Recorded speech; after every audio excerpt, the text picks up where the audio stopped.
Hi, this is Venkatarangan Thirumalai. I am the founder catalyst. Today, I'm super happy to be inviting my dear friend and a serial entrepreneur who actually wears multiple hats, Mr. Kiruba Shankar. Welcome, Kiruba. Hi, Venki. Absolute pleasure having this Yes. conversation. Yeah. Thank you, Kiruba, for accepting my invitation to join on the Founder Catalyst podcast.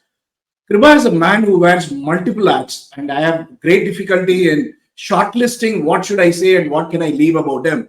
He's an organic farmer. I think that's what he likes to lead today, and he's an author of many books.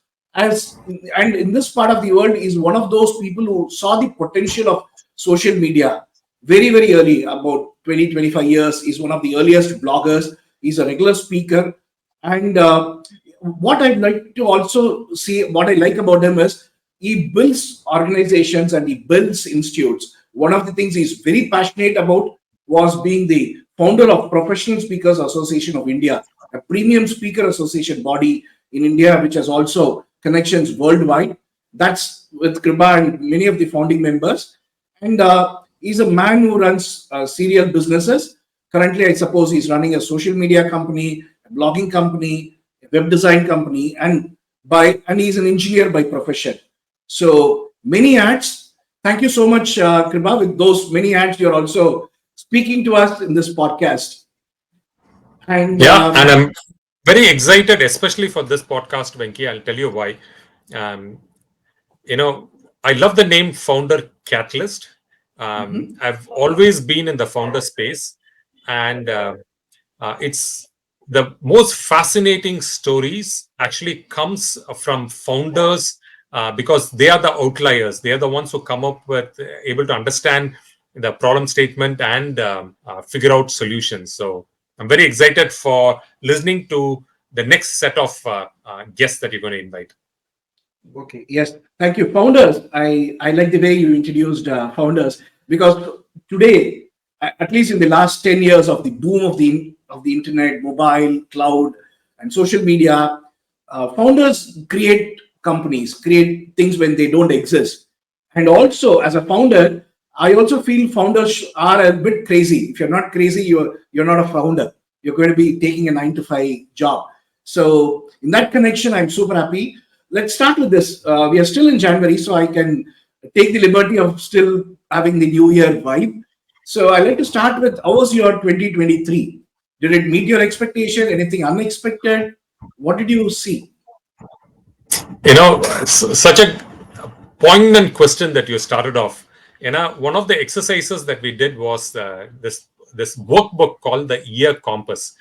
And the Year Compass focuses on asking very deep questions that makes you analyze how the 2023 went. And it also has forward-facing questions that looks with positivity for 2024. It's ஒரு 14-page booklet, lots of questions. So on the exercise me and my family members, all of us, we went through. So just like in so 2023 has been a mixed bag. There have been really proud moments of success, but there have also been very disappointing failures. But I see that as a lesson and a learning for us to keep improving. But I'm very excited for 2024, newer ventures, bigger, larger goals. So I'm very excited for that. Yeah. Anything to our listeners you like to share your plan for 2024, which you probably haven't shared to anyone else? So 2024 one of the plans that I'm really excited about is creating an event and a workshop space at Vaksana Farms. So Vaksana Farms is our 13-acre organic permaculture farm. And we run a farm stay that's actually run by my 91-year-old grandmother, Lakshmi Pati, Wow. and my mom, Kasturi Amma. She's 72 years. They run. So as a way to support them, one of the things that I always wanted to do is to help make the farm into a very creative, collaborative space. And as part of the grander vision, Venki, I wanted to make that into a very beautiful, welcoming, awesome place for hosting events. So, for example, Founder Catalyst as a podcast has as the power to extend that into a retreat where founders can come together and learn from each other. So on the Mari Vande, there are so many other opportunities. It could be writing retreats. It could be art workshops. It can be culinary pop-up experiences. So on the Mari Vande, there are just the options are amazing. So I'm very excited for that. This is one of the many goals that I have. So this is one that I'd like to see it come through in 2024. Wow, I definitely look forward to having probably a live recording or a panel with many of our guests in your farm sometime soon in this year. So looking forward to that. When you answered, I liked two things that you mentioned about your grandma and your mother, and also about the farm. That also brings me to an interesting question. I think in Tamil Nadu, or at least in this part of the country, we see women empowerment not as a slogan, but as a way of life. Because the street end, the fish market, or the lady who sells fish, chops it off and sells it, or the lady who sells flowers, they are entrepreneurs. I actually tell in my customers, we are in software, at least our perishable goods is our people's time. Because somebody comes in at 9 o'clock till 4 o'clock, you don't assign work to them or her. It's a commodity that you have wasted, that time, productive time. Whereas that's the only commodity. But for a fish seller or a flower seller, the material they buy perishes in the few hours. They got to sell. So right inventory management, right forecasting of demand, pricing, what is the market going to do, and hats off to those ladies who do these day in and day out without any computer or software. So coming to that, your grandma at 90 years, I suppose she started this about 5-7 years back. And 2 years back. 2 years back. Wow. So tell me about her. I'm very curious. The entrepreneur spirit of her, and at the age when even at 50s, 60s, 50 people are talking about retirement. Tell me more about her. I'm actually very curious about her. Yeah, so she's 91. 2 years back, she was 89. And, Wow. you know, number gramathilla, in our space, you're very well aware, Venki, that we live in a very patriarchal society, right? So men are the ones who go and earn money and bring the daily bread. Women, their role is in the kitchen and in taking care of the kids. So, party pati solve vena. She's been living in that, but there's been a couple of tragedies that has happened in her life. 38 years back, her husband, who used to be a kind of like very highly respected man in the village, and he unfortunately passed away. And a few years later, both her sons also passed away. So suddenly she's the only woman. I mean, there's no men in the family, only woman now in charge of taking care of the daughters and the grandkids. And that it put an enormous weightage on her. So one of her ambition was that in her old age, she should be less of a burden to her daughter or and grandchildren and great grandchildren. அவங்க சொந்த கால்ல நிக்கணும். அது has been a dream for a very long time. Multiple times she would voice it out. And my mom loves hospitality, taking care of guests. And my party is amazing culinary skills, which she learnt it from her kollu party, right? Not even from a grandma. It's a grandma's mom. Great grandmother. So, and I saw this as a beautiful thing for us to continue the lineage and passing on those vintage food recipes onto the next generation. And that's how the idea of starting a farm stay came about. We already had a farm, and we explored the opportunity of creating a farm stay so that Party and Amma can run this business on their own. And that gives them the confidence of being independent, financially independent. And it turned out to be one of the best decisions there. Right now, they run a very profitable venture completely on their own.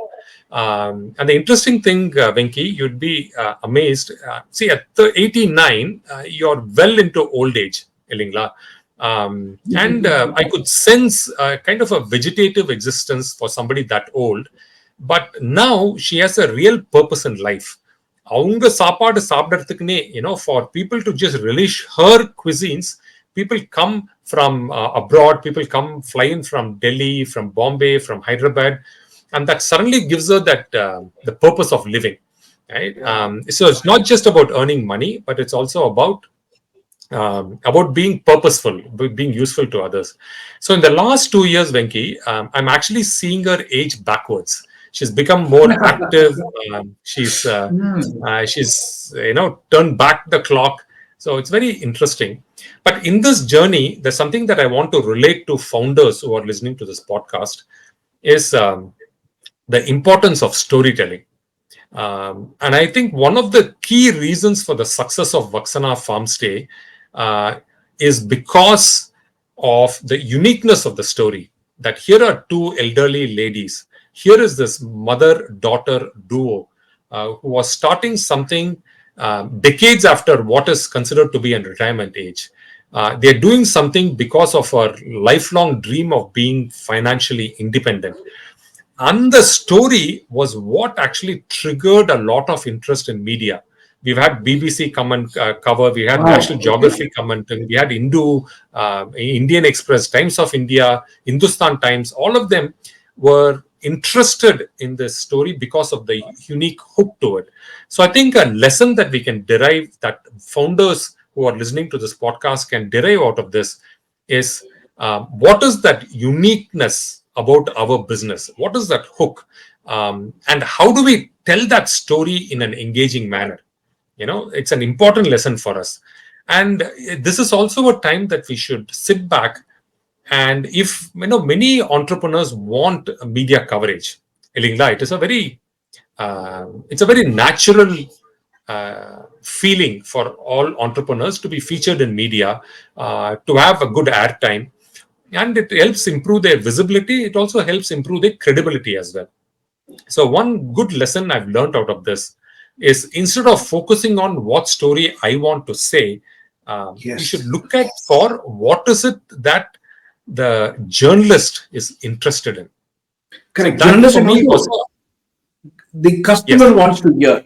Most often we kind of do an inside out, when it should be always, when I'm in middle of a very tough decision making, I've always found out to be really useful if you start looking at it from an outside end.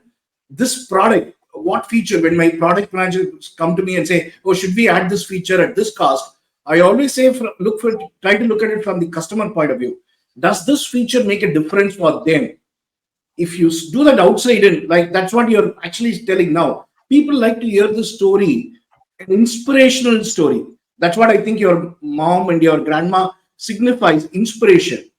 And that's a very beautiful. I'd like to put a pin on that, because I like to come back to that storytelling and personal driven when we talk about AI a little later. But you had a very beautiful 2 points earlier, that this one thing which I found it actually really interesting. You said your grandma is actually aging backwards. When all the experience of founders, most of the gray hairs I have got is because I've been a founder, because I've been a CEO. But this is the first time I'm actually hearing being a founder makes you age backwards.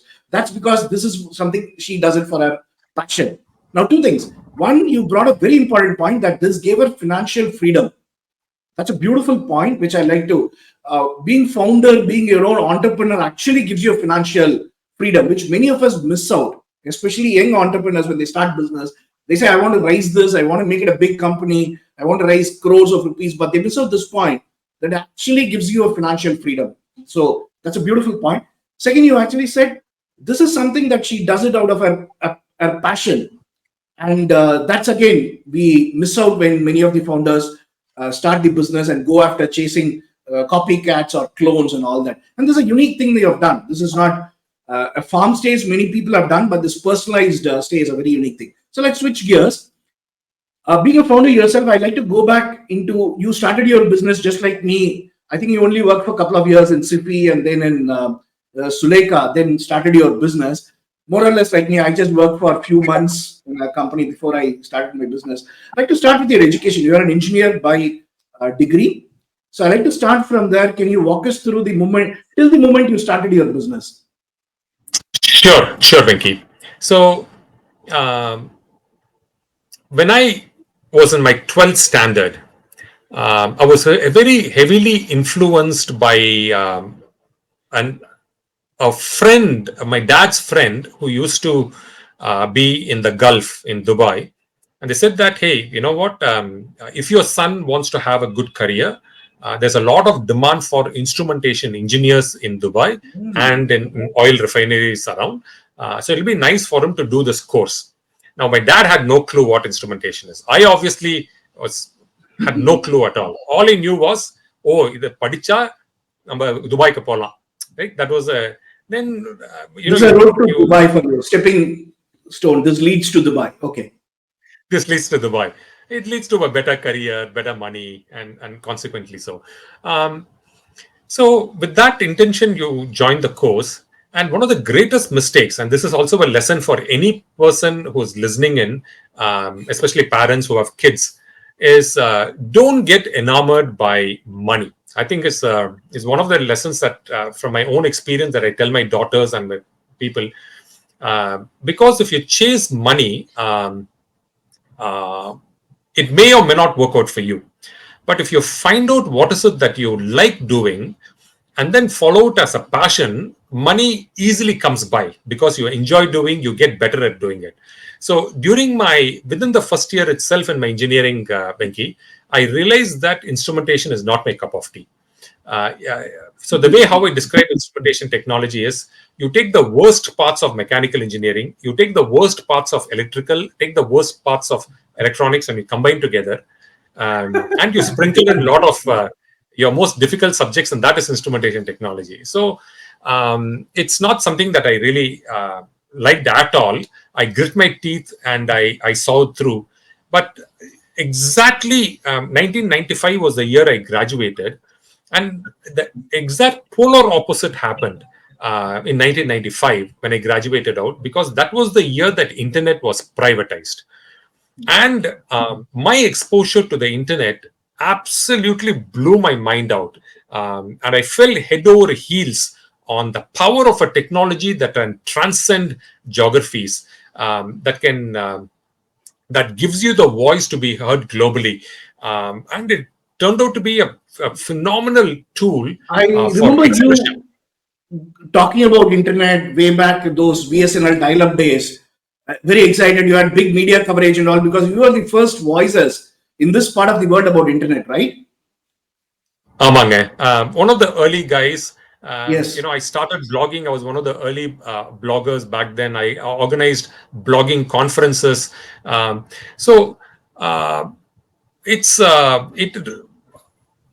It was the polar opposite of ஐயோ இதை படிச்சு முடிக்கணுமேன்னு சொல்லிட்டு grit my teeth and pass through. But here I would wake up at 4 o'clock in the morning, rubbing my hands with glee because you truly enjoy it. And that led me to joining SIFI, which is India's first internet ISP. And that was a phenomenal place for me to do it. And then I worked at India Software Group, which was the IT division of the KK Birla group of companies. And then I took up a senior management role in a company called Suleka, which was a white and yellow pages company. So that turned out to be good. And after that, the entrepreneurial bug bit. Because one of the things which is also very relevant to founders listening to this podcast is, see, when you're working in a corporate company, of course, your role is to be loyal to the company. And what that means is that you should contribute actively to the bottom line in various formats. But you're making the company get better, you're making the company get richer, you want to improve the value, stakeholder value, all of that is perfectly all right. But you also very quickly realize that that becomes your be-all, end-all. Right. And both of us share a similar characteristic, which is we'd like to live life. We'd like to follow different passions. We'd like to follow different challenges. And when you have that kind of an attitude, a 9-to-5 job can be really constricting. It's like being inside a pigeonhole. It does not give you opportunities for you to explore other things. So, for example, let me tell you, my daughter's very first, when she was, I think, in her UKG, she was participating in a school annual day competition. right? And she was part of a play. And what is her role? Her role is in the background, in the tree, it will small, very gently sway while They call it as while the all the main prop. characters are in the front. You know, that's her role. And with a lot of, for her, she doesn't care. She's on the stage, She's and she would thrilled. love to have Yes. parents come and speak.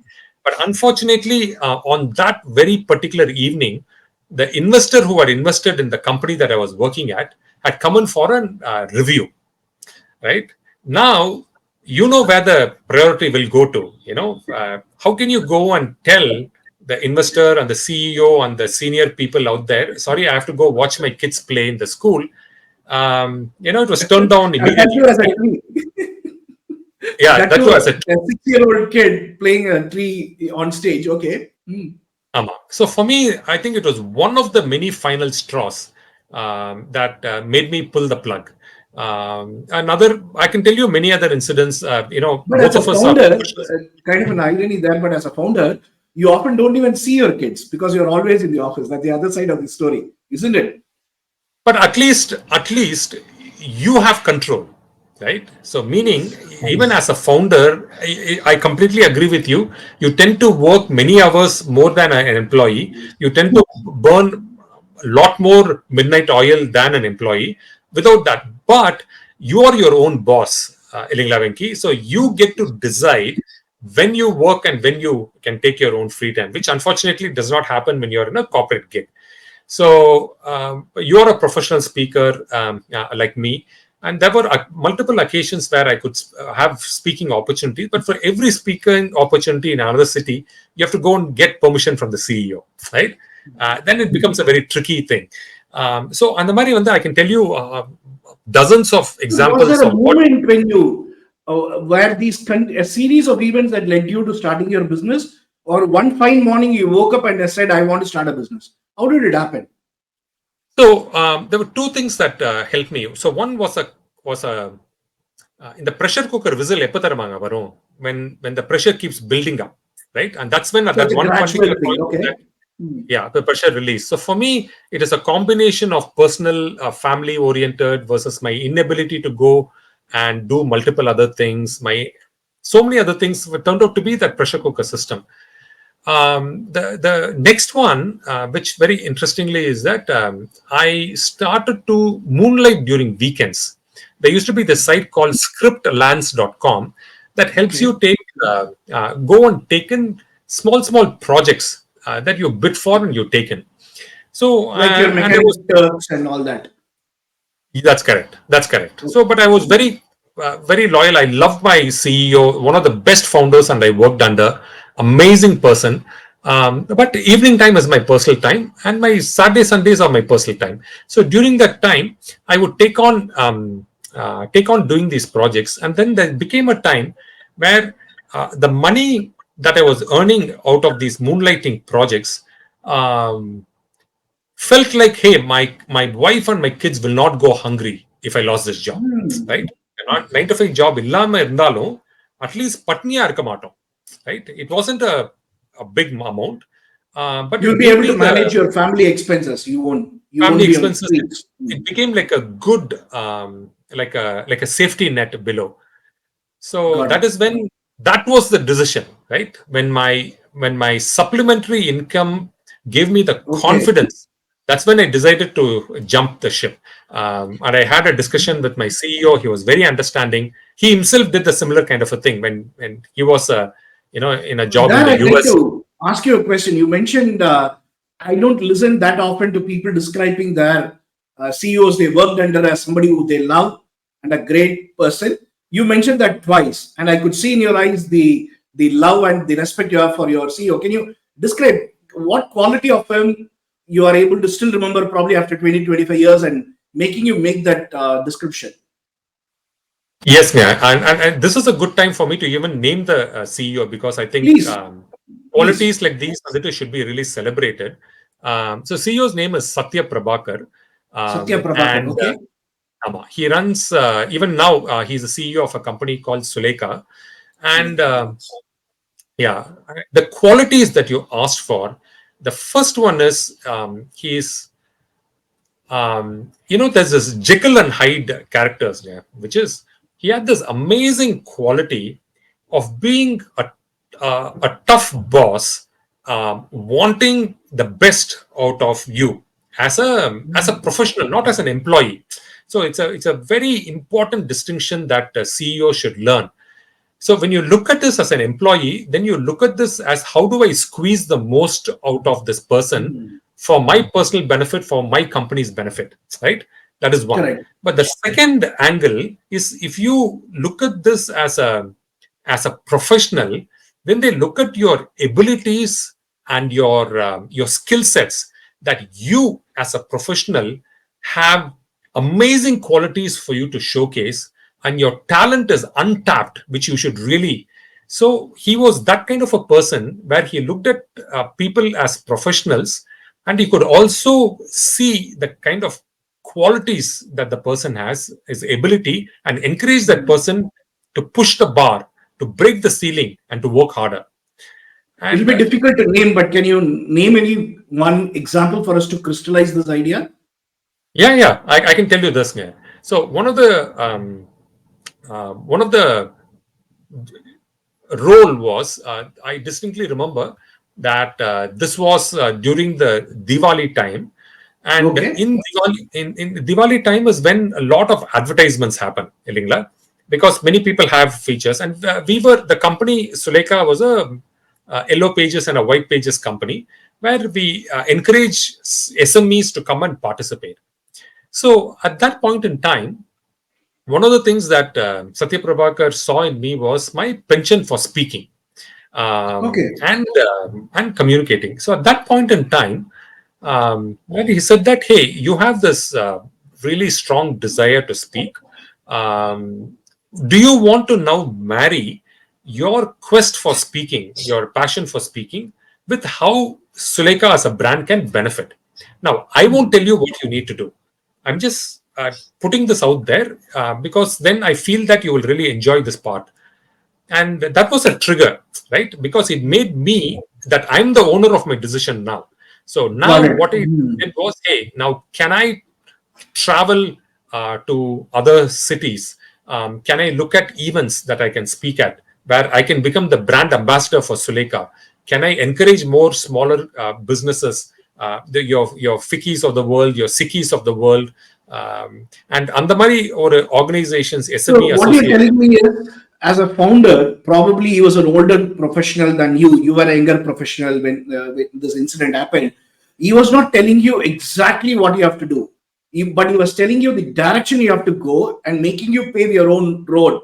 I think that's something I learned over the years. It was very hard when I when I see an intern or when I see a junior professional join. I think, okay, they'll have the difficulty of figuring it out. Let me make it out easy for them. Give them a list: 1, 2, 3, 4, 5. This is what they got to do. Most often that backfires because this list is not something they own. They haven't prepared it, so there's no internalization of this. Whereas here I hear Mr. Satya Prabhakar doing it. He said, "Here is the direction. Now you go figure out what you exactly want to do, and you are able to do it. And but this whole road you paved it.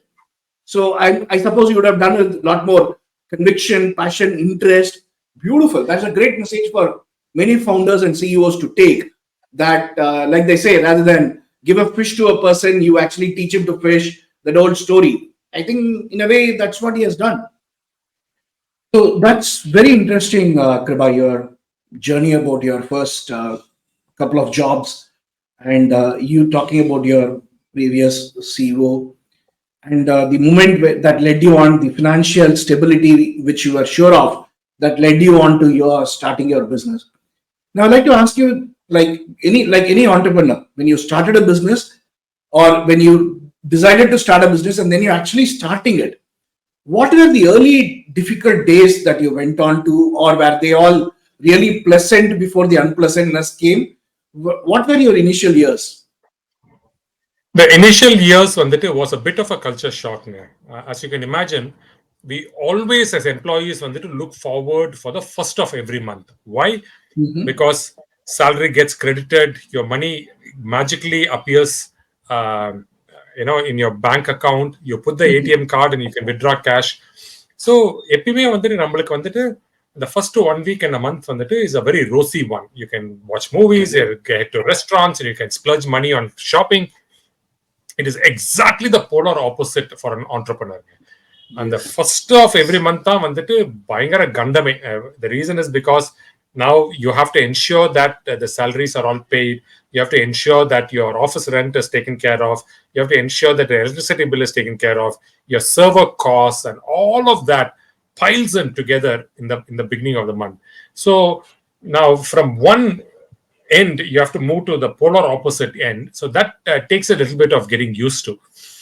And so my advice to any new founder who's just starting on their journey from transitioning from a 9-to-5 job to an entrepreneurial role is to be mentally prepared for this, right? So if you're mentally prepared for that, you will then take appropriate steps needed for that. So I think that was where did you get your financial 101? This is a very interesting point, because I'm sure 20 years back when you started your business, you didn't even have this clarity that this was a polar opposite.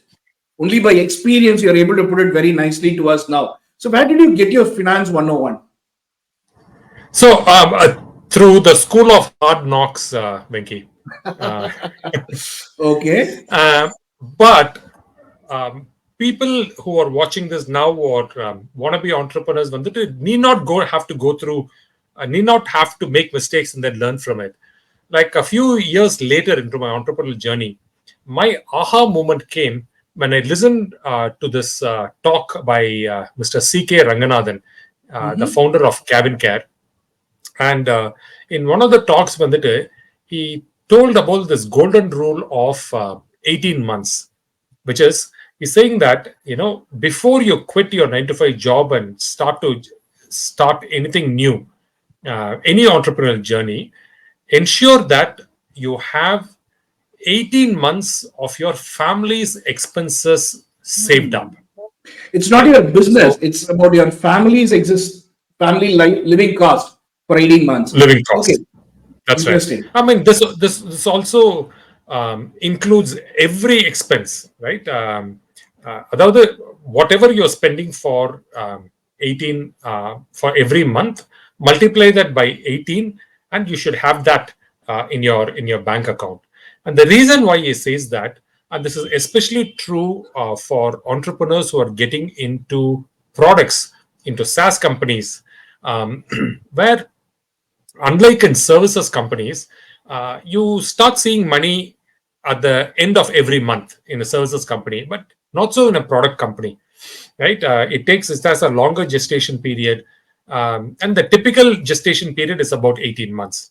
So what he says is that assume that you will not get a single rupee as a revenue in your new business that you started. In the assumption that you will not get any revenue at all, will you still be able to power through for 18 months? Because if you can survive for 1.5 years, you can survive much longer.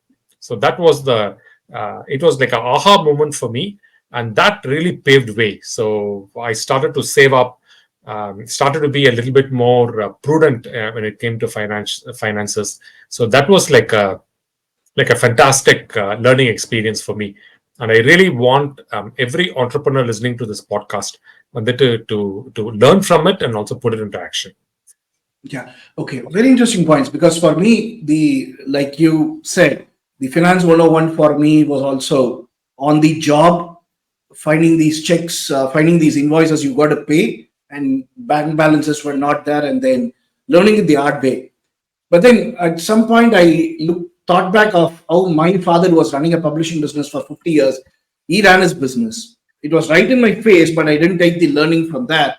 But only when I went through problems, I could see, oh, here is a learning, I could take it up thing. My father, the way he always planned is, at the start of the month itself, he'll know what, he'll make a projection of the income he's going to get. And if they don't materialize by the second or third week, he'll start making alternative arrangements like borrowing money or what has to be done, maybe get an advance from a customer who will oblige for you and all that. So it's not that on that moment, he really hates it to say, go and tell his vendors that I'm going to be delaying your payment because my payment got delayed. In all his 50 years of his business life, He never did that. So that's where I got my 101. Very interesting. And I also think you're now a visiting lecturer, visiting professor in many colleges. You take courses. And I've seen in many of the interns we have got in our startups, these interns, especially in engineering colleges, are now taught accounts and finance. Can you reflect on, have you seen it, any of your students learning this? What can you share some information on that? Sadly, no, not from engineering colleges, Venki. Okay. It's you touched upon a very, very important point, right? While colleges and our educational system um, teaches us subjects which we very rarely actually use in our daily life. I mean, Yes. I don't know. I studied, and none of what I studied really I'm able to put to use. But there are so many other practical usages. For example, Finance 101, accounting, how to sell, how to be a better communicator, how to build relationships.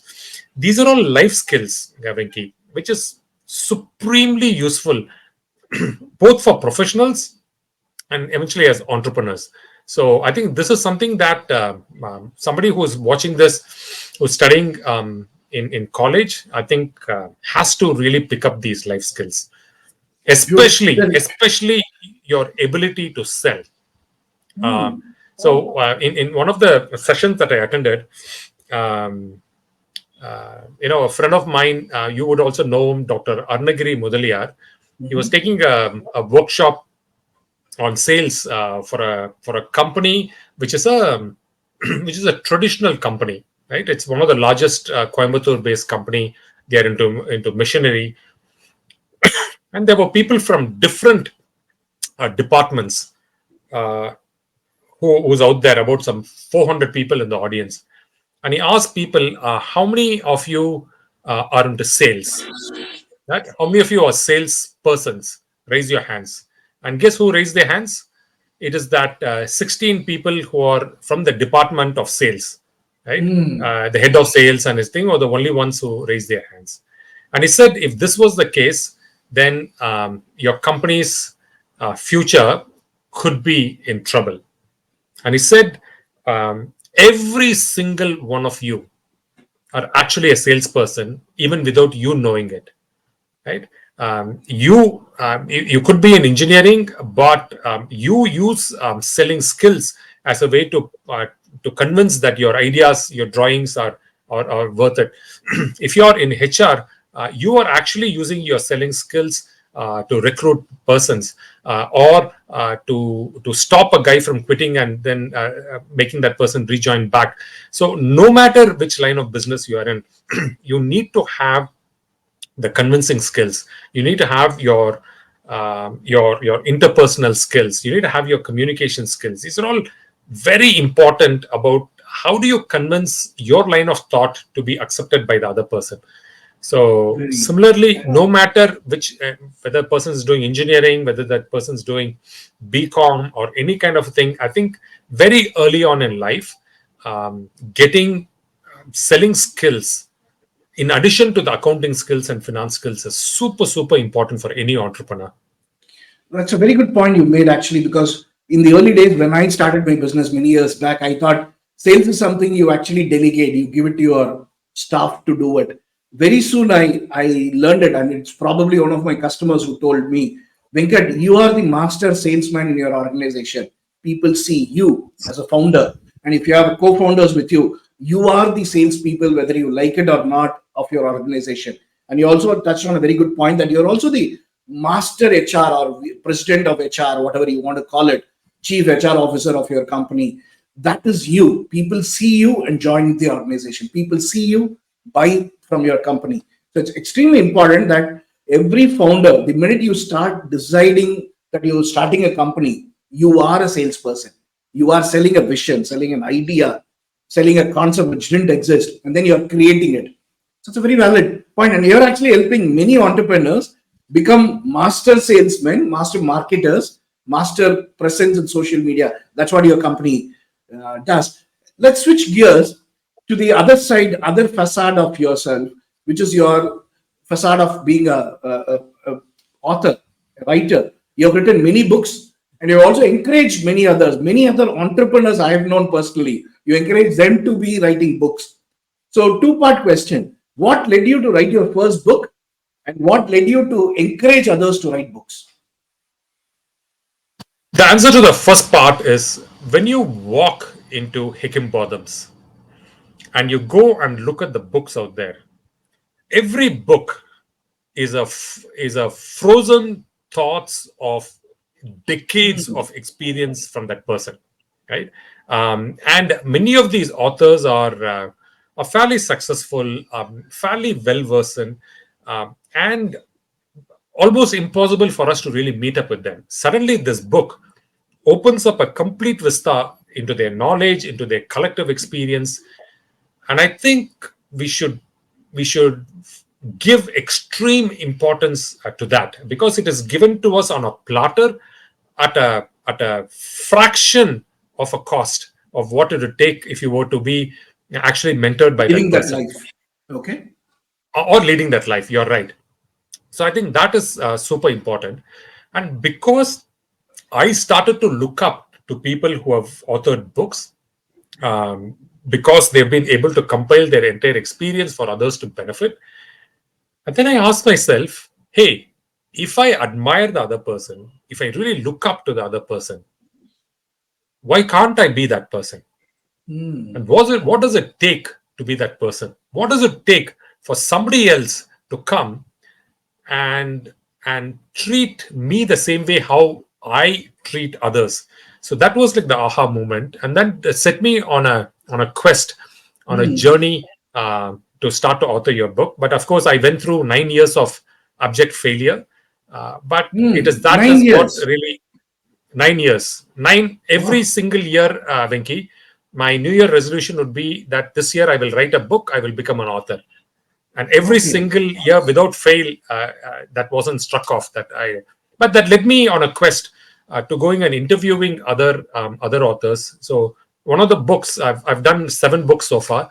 One of the book is actually called First Book, and and that book is I go and reach out to New York Times bestselling authors and and very successful authors, and I ask them, hey, you also at one point in time would have written your first book. um, you had no idea. Now you would have sold millions of copies. You've dozens of books you've authored, but there would have been a time that you would have written a book for the very first time. Um, so now that you've written multiple books, what advice would you give for someone who's writing their first book? So I went and interviewed. I started a podcast called the First Book Podcast, and I interviewed hundreds of authors together, and I put together. And for me, the selfish interest was not to bring out the book.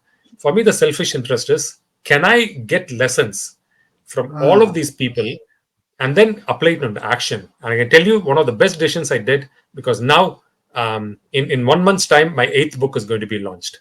So I wow. think that's valuable lesson in And crowdsourcing. you have created dozens of other authors. That is something I think you should be really proud of. 8 books is something that you have created, but I think probably dozens and dozens of books have been created by people who have been trained by you. That's fantastic. It took for me Yes, from the and first book I wrote.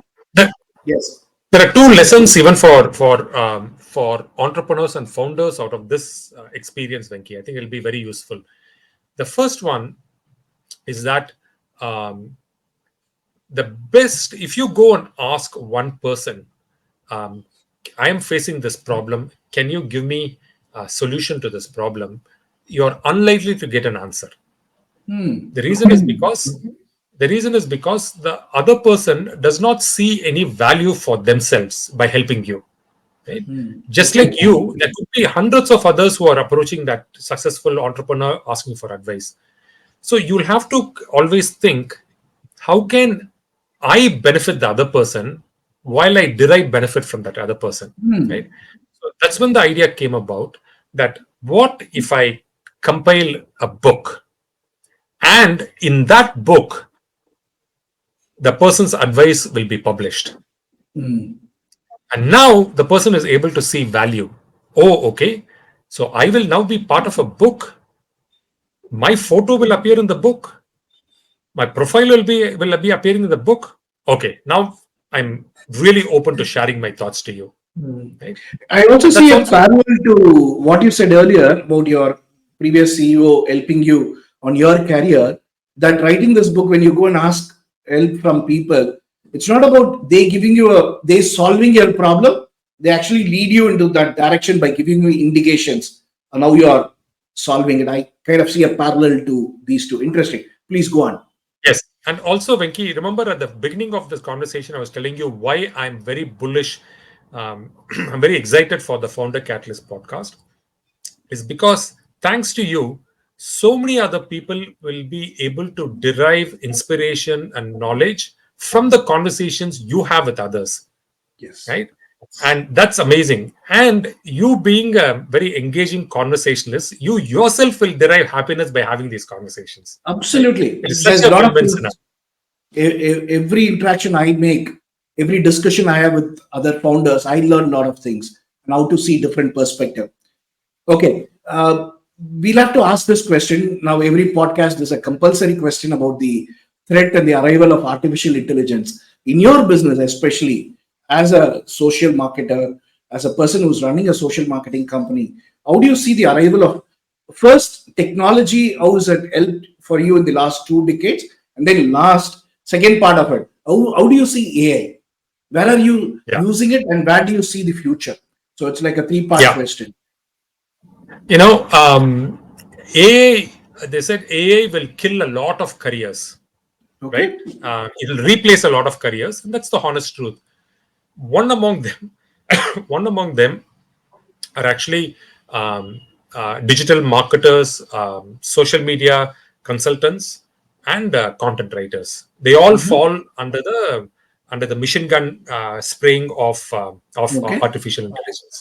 But that being said, you know, who will AI replace?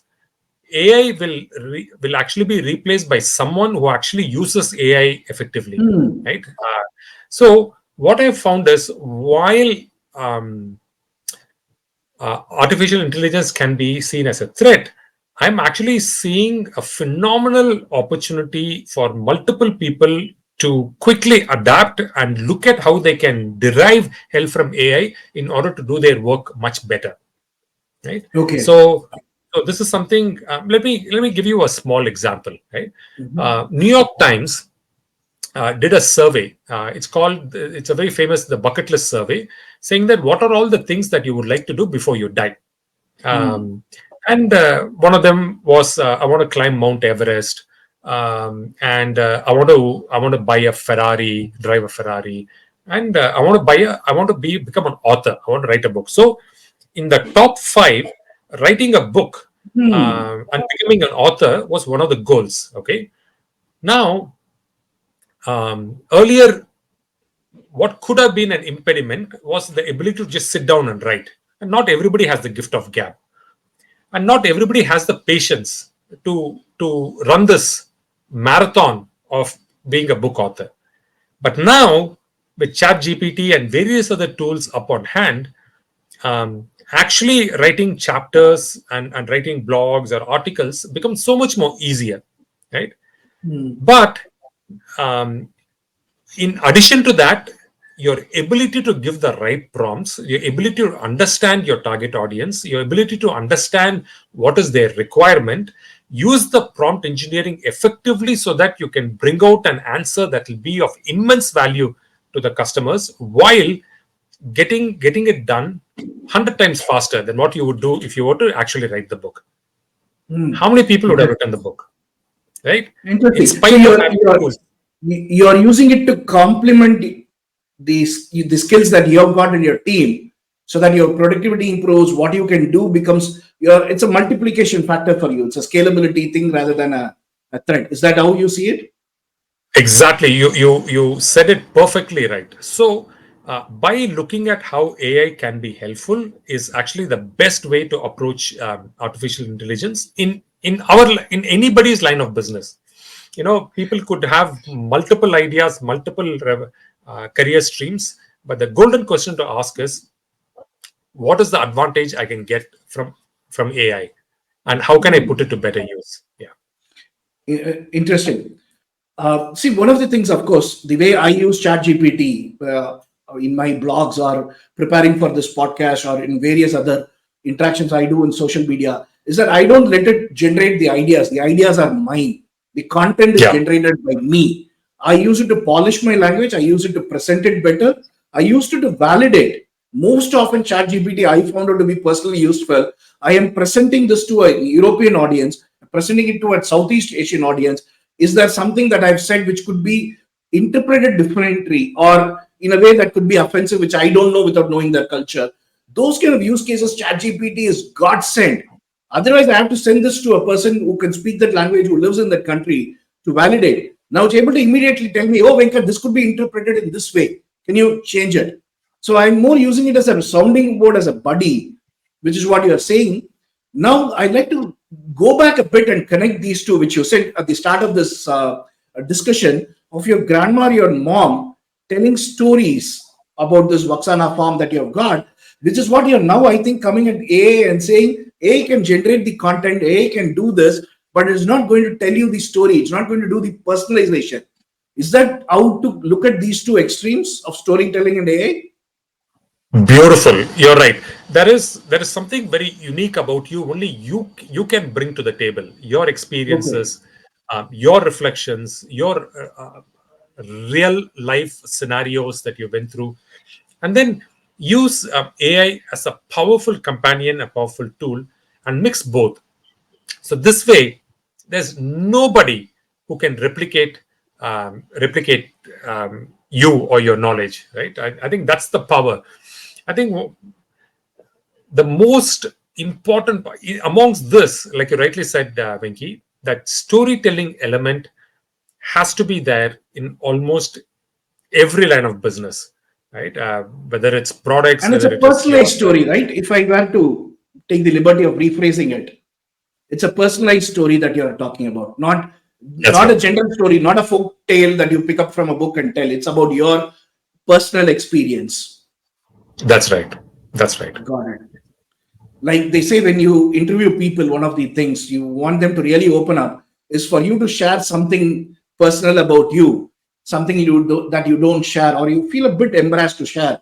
That's when people get the confidence to open up and tell you. I wish people, Yeah, when think. they, yeah, please, Yeah, when they're not think truthful of about it. their resumes, if I'm able to open up them up and make them tell me, oh, this resume is not truthful 100%, I really love it, but then that's going to be really difficult. Please. Yes, another one for entrepreneurs to really learn from is to look at how coaches have sessions with their Hmm. people who come to get coached. Hmm. That's a remarkable trait. I think founders should pick up from asking open-ended questions, um, asking relevant questions where you don't give the answer, you don't give the solution, but you let the other person derive and find out the solution. I think It's an that's also a excellent point. fantastic trait.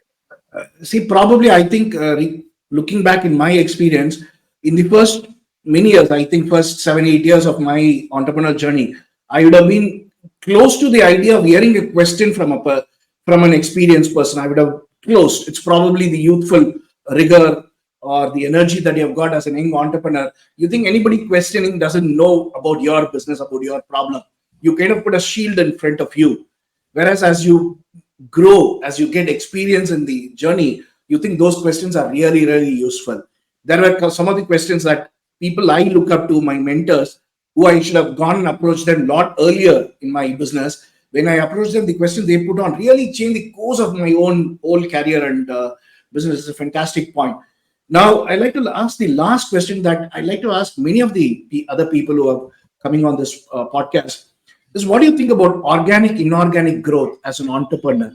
And was there any one particular, was your business you grew it organically, inorganically? What is your idea of taking the rocket fuel funding to grow your business? Can you share some experience and your thoughts on that? I think it has to be a combination of both, would be my answer. Mm-hmm. But if you look at every single entrepreneur that has, uh, which has $1 billion valuations, very rarely, maybe other than Zoho, very rarely can I name a company that has not taken the rocket ship fuel of, in other words, investor money. But I can also name twice that amount of companies that have gone bust after taking investor money. So one of my mentors actually said that beautifully, which is take investors' money and then pretend it is your own money. Okay, that's an If interesting saying. you were to use your own money, right? This is like when Rajinikanth acts, a producer comes and produces. But if Rajinikanth is putting his own money as a producer and then acting, so it's the same thing even for founders, that it's you must, as a way to beat the competition, and for you to zoom through and to cover as much market share as possible, you have to take the inorganic growth. There's no other way. But use the frugality, use the prudence that you would do if you were running it bootstrapped. So I thought that was like a wow statement. Okay. So you're telling the young entrepreneurs it's a combination of both, organically, and then use the inorganic money to really scale the business. And when you do that, treat it as your own money. So again, it's a combination of organic, inorganic. Fantastic. So any closing thoughts you'd like to share with our listeners? So my closing thought, in close relationship to the Founder Catalyst podcast, is it's very important for us to always root first for our customers' success. So, like a classic, I mean, even the conversation that we are having, it is not about me telling my story. It is not about Venki asking the questions. If you notice, both of us are actually rooting for the listener and for the viewer of this podcast. And we want them to walk away after having watched this podcast saying that, hey, this was an hour absolutely well worth spent. This, thanks to me listening to this, I've walked away with these aha statements. That's going to hopefully change the trajectory of my life. So in every aspect of it, if every entrepreneur and a founder can look at how can I make my customers the heroes, I think that would be a fantastic one for me to end. Fantastic. Thank you so much, Kiruba. If I can summarize for the benefit of all of the listeners, I got 4 takeaways listening to this interaction with us. One, the first thing is the financial freedom that starting your own business gave your mom and your grandma, probably you in your own, even you mentioned that in your own business. The second, of course, is that the usage of AI and all these new tools that are coming up in a way to tell your own personalized story, personalize it. Third, of course, is the storytelling part. You said every business, every interaction you do with your customer, your marketing, there has to be a story. People buy from people, like I always say. People don't buy from computers. Computers don't buy from computers yet. Probably there will be a time, but today it is people buying people. It is relationship. Relationships are built on the backs of stories.